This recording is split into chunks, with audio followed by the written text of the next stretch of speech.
Welcome to the Yoga for Empaths podcast. My name is Tara Kaur, and we're going to be diving into many different topics related to holistic health, the yoga lifestyle, energy healing, and so much more. So I invite you to bring your favorite cup of herbal tea, your journal, and create some space to relax. Let's begin.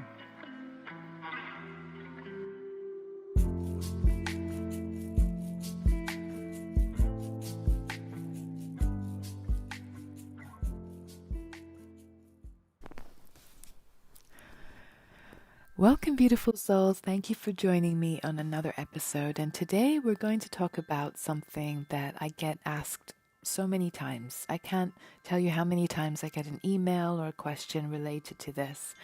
And it's about sharing tips for anyone out there who's thinking about becoming either a health coach, a yoga meditation teacher, or a therapist, or anything along the lines of the health and wellness industry. And I call it an industry because, especially in the last 10 years, it has definitely evolved into an industry. It makes a lot of money.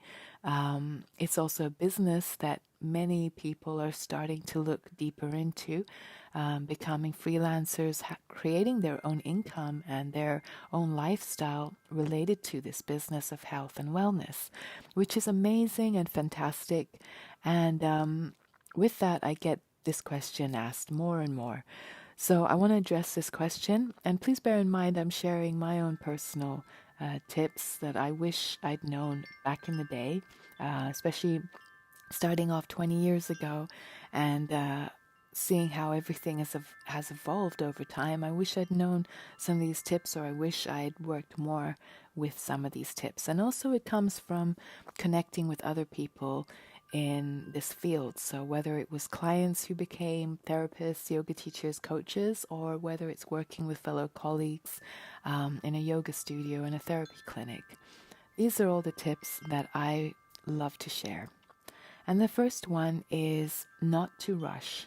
Don't rush the journey. Don't jump straight in and think that you have to figure everything out. And this is a very common thing that a lot of us do, not just with this business, but maybe with other things as well. I know I definitely do, especially when we feel enthusiastic and we want to channel that energy outwards, to work with people, to help them on their journey, to share our own journey. There's a tendency to rush and to always think ahead and to think about the next thing that we need to do. But one of the things that I've grown to love the most over the last 20 years, and this is probably a more slow approach than most people would like, is to just appreciate each stage. Wherever you are right now is where you're meant to be, and just embrace it, learn from it fully before going on to the next stage. If I think back to my own life, working as a therapist, building my business, I know, especially 10 years ago, there was a period of time where I had a therapy clinic and I was working with a group of therapists and building my own client base in London. I definitely can see now that I didn't appreciate the journey as much. Even though I got a lot of things done, it was definitely a very fast-paced environment. I definitely could have just taken more time in each stage, whether it was finding new therapists to work with, whether it was finding new clients, whether it was my own learning about my therapy work. I could have maybe slowed it down a little bit more. That's the only thing I look back on and say, if I could change one thing. And remember, when you start on this journey of health and wellness, whether it's a personal level, whether it's working with clients and wanting to grow a business, there is no end game. Sometimes we start off in one area and we end up somewhere completely different. It's like opening a door and taking each step as a piece of the puzzle and growing the bigger picture. Most times I see with myself and other people that we start off doing one course, for example, and then we end up doing so many different other courses afterwards. This is a very classic example. I know for a lot of holistic therapists out there, massage therapy tends to be the starter course that most people do, and then they evolve to learn about nutrition, or they evolve to do another type of therapy certification course. So it's a never ending journey. And actually, this is one of the things that I really value about this work. We can continue to grow. Also, the way that we work continues to grow. We're seeing a lot of science that is evolving and changing and working with the health and wellness industry, which is really exciting. We're also seeing technology being used differently. Especially after the pandemic. During the pandemic times, a lot of people had to get out of their own comfort zone in order to use technology more to connect with their clients and their students. So take this as a sign that every stage has its own beauty. And use your intuition. This is something I love to do now. I like to use my intuition to see what the next step is while fully enjoying the stage that I'm at. So, if you are right at the beginning of your journey and you're not exactly sure where to begin or which course to do, take your time, do some research, maybe follow other people online to see what kind of therapies or what kind of services they offer. Maybe connect with other people. Maybe start doing some of these things in your own journey first before you start embarking onto working with clients. I definitely would suggest doing that, building your own personal journey before you start working with other clients, because that's the beauty of the health and wellness field. We want to share the things that we've also gone through in our own lives. Nobody wants to work with a perfect therapist or a perfect yoga teacher. It's actually the challenges that we've had to go through and the things that have helped us that actually other people value when we start working with them. They can see that we've actually gone through the process. Which leads on nicely to step number 2, or tip number 2, which is to develop a solid self care practice and also to increase your own frequency and value in the process. When I'm thinking about the clients that I've worked with, when I'm thinking about my own journey, many people find it hard to believe that burnout, especially as a therapist, as a coach, as a yoga teacher, is actually a very real thing. A lot of people go through burnout because we might be looking at our business and concentrating more on channeling our energy outwards versus also trying to recharge our own energy. And I've gone through this myself. Burnout, especially when you're running a business, can cause some real damage when it comes to our own personal health and also to the energy that we have available to our clients.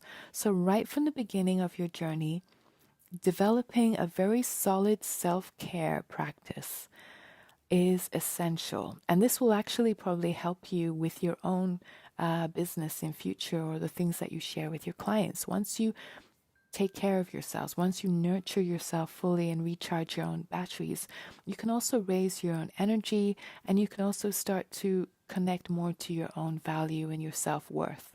And this is going to have an amazing knock-on effect when you start working with your clients, because they're going to be able to feel that you're taking care of yourself. They're going to be able to feel that you are connected to your own self-worth. They're going to be able to see your journey and how you've created a life of self-care. We all lead very busy lifestyles, and self-care doesn't have to be a complicated or lengthy thing to do every day. It can be as simple as waking up in the morning 15 minutes earlier and having a cup of coffee or tea and just breathing deeply. Little small things throughout the day which counts as our self-care. It really goes a long way. And then when you get busy in your business, especially later on down the line, and you have a lot of clients and maybe a lot more responsibilities when it comes to things that you have to do for your business, then you already have the tools in place to take care of your own energy. So I highly recommend self-care building up your own frequency from the beginning and building up your own sense of self-worth and value, which will translate very quickly into the business and the clients and the people that you work with. Which leads on to tip 3, which is your tribe. Finding your tribe, finding the people that you want to work with. And I'm going to be a little bit controversial in this tip because I know a lot of business coaches are going to disagree with me. But if you're starting out and you're not sure who your tribe is or who your perfect client or your niche or niche, I'm not sure which way to say it, I'm going to call it niche, is, then that's fine. Coming back to tip number 1 of not rushing, sometimes we don't need to know specifically who we want to work with. We can start thinking about how we want to build the skills in place, and also maybe thinking about, the types of people we want to work with. But essentially, it's not something that you need to do right at the beginning because it will evolve over time. You might think that you're working with one group of people when really you find later on that you prefer to work with another group of people. I always say the clients that you work with are actually going to be the clients that are going to mirror your own journey. So think about it for a minute. Who is going through what you're going through? Who is learning the lessons or doing the therapies or the yoga postures and the yoga journey or the meditation journey or the journey in general that you've had to go through? Those are the clients in the tribe that you're going to be connecting with in future. And it's really funny because I notice that every time, and other people can confirm this as well with me, other colleagues who are therapists as well. When we're going through things, as soon as we've gone through something in our journey, we start attracting exactly the same type of clients that are in need of that sort of information and tips. I know many times, especially during the difficult times, where I've gone through something and then afterwards I attract a client who's going through something very similar. So it's so interesting to see that actually we attract the perfect clients for us. So if you're not sure in the beginning who the perfect client is, it's fine. Work with your own journey. You will attract the people who resonate and connect with your journey. And also work with your Chiron. In astrology, Chiron is the wounded healer. So whatever woundings we've had to work through in our own life are the very lessons and the very tips that we can share with our clients in future. So that's a big hint on the people that you might like to work with, because then you have something valuable to share about how you went through the journey. So working with your Chiron, working with your wounded healer, knowing and feeling the groups of people that inspire you, that's going to lead you in the right direction, but there is no rush. You will evolve, you will grow, you will attract the right people, and you will eventually know exactly who you want to work with. The next tip I want to give is an essential part of building a solid foundation if you are thinking of becoming a professional in any area of health and wellness.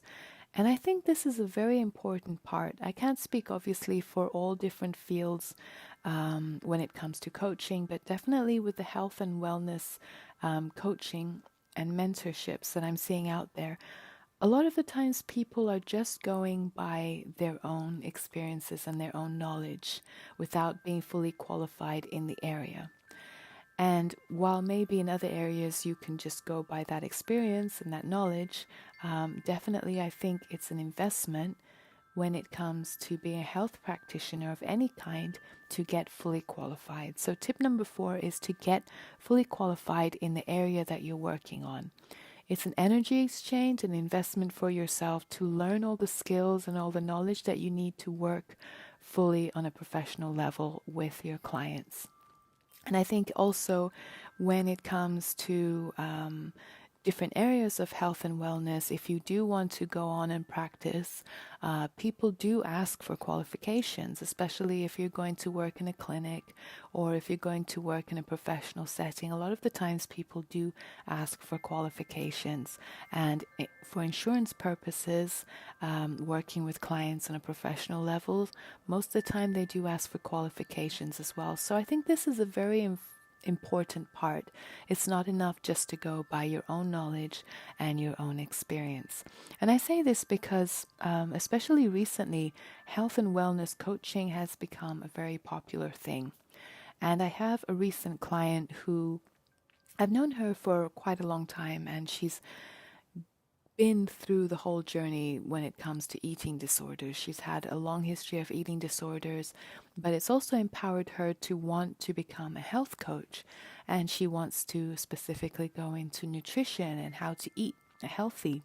And out there are a lot of people who are teaching this as part of the health and wellness coaching industry, which is nothing wrong, but a lot of the times it's so important to give the right advice. So my tip for her was to also seek out a professional course when it comes to working as a nutritionist, which is something she did, and she was really happy she did that because now she has all the skills and the knowledge plus her own experiences to work as a health coach with other clients. So whatever area you're thinking of working in, please do invest in finding a good quality professional course that will guide you through all the things that you need to know in the area that you're interested in, but will also be accredited. And there are many courses out there that are not acknowledged. For example, I'll think about yoga. There's a lot of yoga teacher trainings, but then when it comes to working in a gym or a yoga studio, a lot of them are not acknowledged as being part of the organizations on a professional level. So it's really vital to also do some research when you are looking for the right course. And I've done this in the past as well. I've made this mistake. Sometimes it's tempting to look for the quickest courses or the cheaper courses, but that does not necessarily mean they're going to be of value in future. So if you are going to put money as an investment and energy exchange to learn and get qualified, start by doing the research and start by looking at, in your specific area, what kind of qualifications are needed. So this is definitely an important part. And I want to emphasize this even more because as this industry expands even more, and there's more people online, for example, teaching and working with clients and yoga students and meditation students and all kinds of different fields you can get into, it is really important to have this in place. And there's been a lot of debate in recent years where people say that you don't need this or you don't need that. But I personally think be safe and get the full qualification. Moving on to tip number 5, which is don't compare yourself to other people's journey. In this day and age with social media, it is so tempting to follow everybody, see what everyone's doing, compare your services to other people's, maybe comparing the marketing material and the photos that you're using with other people's, and it can get very sticky in terms of the energy. There's just so much information out there. And I always say to people, don't compare. And it's difficult. I get it, especially when you're working right from the beginning of your professional journey. It's so tempting to want to copy someone or to compare yourself to other people that you admire. Of course, it is very tempting to do this. But I want to give you an example to show how your energy is unique to you. A couple of years ago, and this is a personal example, when I was working with another therapist, we both did Reiki therapy. We both knew each other, and it was the same sort of setup.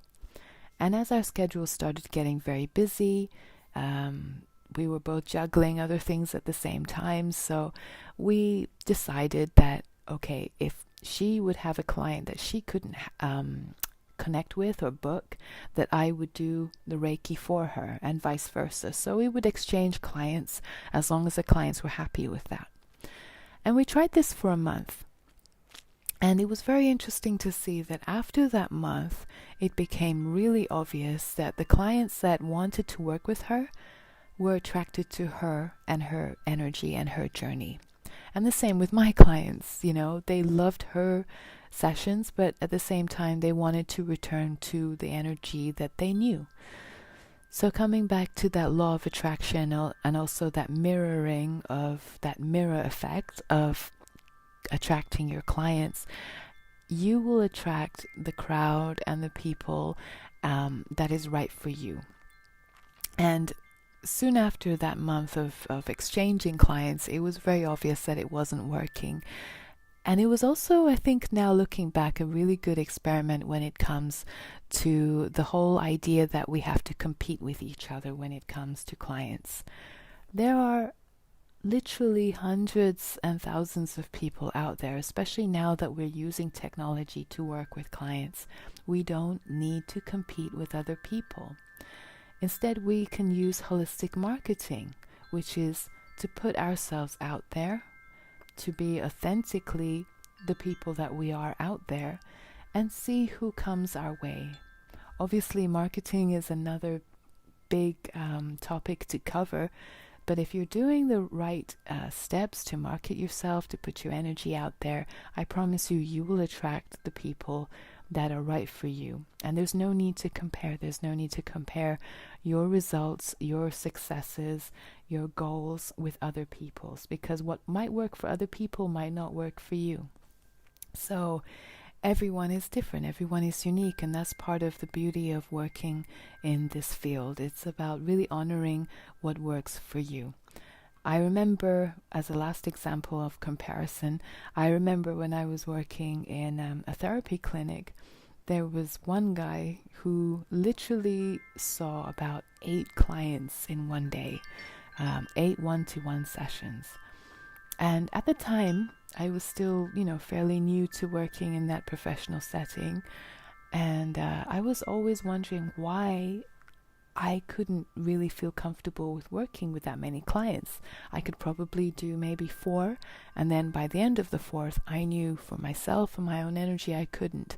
And for a long time, I did kind of beat myself up about not being able to work as hard as I should be. And see how I'm using the word should. There's a lot of different ways that we make ourselves feel like we should do this or should do that, but really it's about honoring our own energies. Looking back with that example, I know if I work with 9 people or however many he was doing on one day, I would have been completely burnt out. It worked for him. He was very successful. I too found a way of working with less clients in one day that worked for me.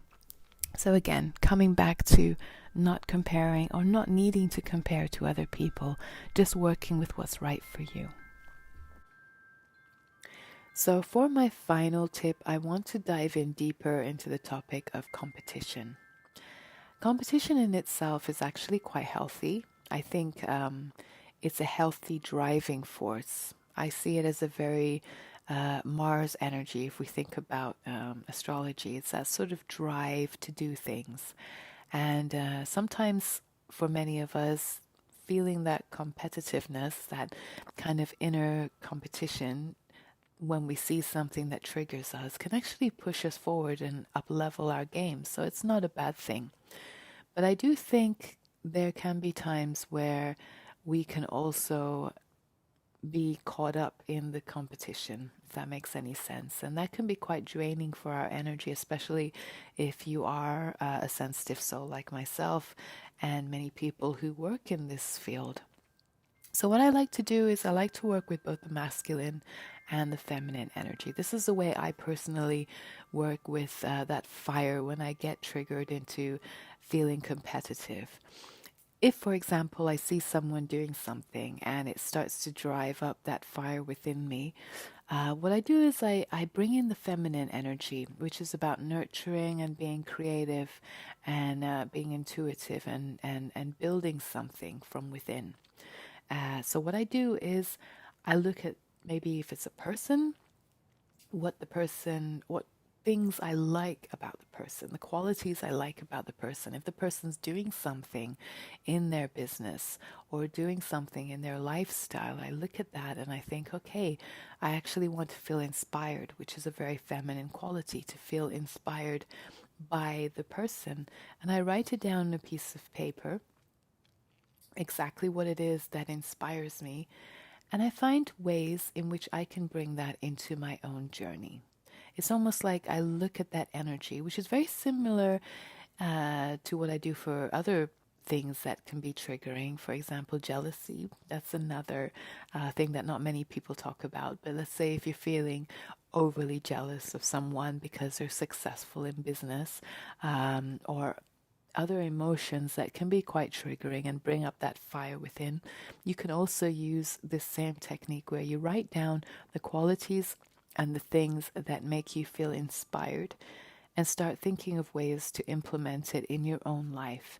And I find that in this way, I'm using both. I'm using both the competitive energy, which is a masculine, and I'm also learning and creating places in my own life, in my own self, inwardly, of how I can bring in some of those qualities and nurture what it is that's coming up for me. And I find this really helps. So if you are feeling competitive and you are looking at other people who are doing the same things as you in future, or even now if you're just starting your business, see it as a positive thing. See it as something that you can actually use in your own life. Everyone is different, so obviously everyone works with this energy differently. I have a friend of mine through social media. She has completely decided to be a minimalist when it comes to the people she follows. So she doesn't actually follow anyone in her own field. So she's a yoga teacher. She doesn't follow any other yoga teachers on social media apart from some of her students and also some of the teachers that taught her over her journey through yoga, which for some people that might be extreme, but it works as well because if you're finding that you get caught up in maybe the challenging side of being competitive or comparing. And social media is a place where you can energy exchange so much and almost have a lot of different noisy energy that you can pick up. If you find yourself in that space and that's what you personally find is distracting and triggering, then maybe it's time to eliminate some of the things that keep coming up. And as I said, social media is a great place to start. It's actually one of those places where a lot of people go online when they have a business and they start feeling overwhelmed because this person is doing that and this person is doing this and this person looks like this and this person has this course out, etc., etc. So sometimes it does mean looking at the energy you're exchanging with, finding out what triggers you or what feels too overwhelming, and choosing very consciously which energy exchanges you want. And if that means maybe taking away a lot of noise from your life on social media, then that's a great way of doing it. So there's so many different ways of working with that competition energy so that you're not just draining your energy and you're actually feeling inspired and you're allowing yourself to nurture. And the example I just gave from my friend, she actually said that when she started eliminating all the stuff on social media, all the people and the different things that were making her compare and compete, she actually started noticing her energy was returning back to her. Her creativity was returning back to her, and she started feeling more inspired because she wasn't caught up with so much of the noise that we do have on social media. So find the ways that makes you feel inspired instead of making you feel like you always have to just channel outwards and look outwardly. How can you bring that energy inwardly and nurture your own journey? And the last thing I want to say is that if you are new to the business of health and wellness, or maybe you haven't even started yet, but it's just a little thought in your mind, I highly recommend being inspired on this journey and taking your first step forward. Small baby steps, creating those foundations that will build a bigger business in future, and going with your inspiration. If something doesn't feel good, you don't have to follow it. But definitely it's a learning curve, and it's a learning journey. And now more than ever, it's a time where you can bring your own personal energy into the world. And there's always going to be someone out there who is going to be inspired by your journey, who is going to want your services, and who is going to want to know more about you and what you have to offer. So please take this as a beautiful inspirational message.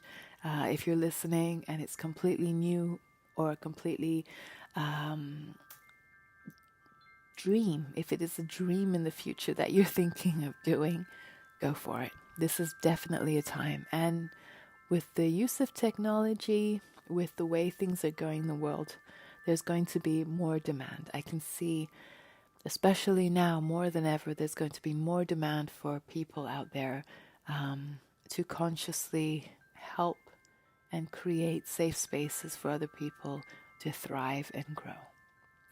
So I hope you've been inspired in some way. As I said, this is just my personal thoughts, my personal tips.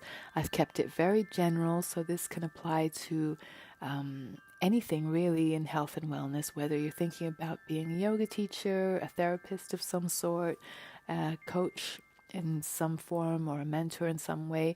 You can use these tips, and I found them to be really helpful on my own journey. So thanks for taking the time to listen. I will have some links in the description box where you can read more if you feel inspired, and I will be back for another episode soon. Take care of yourselves. Satnam.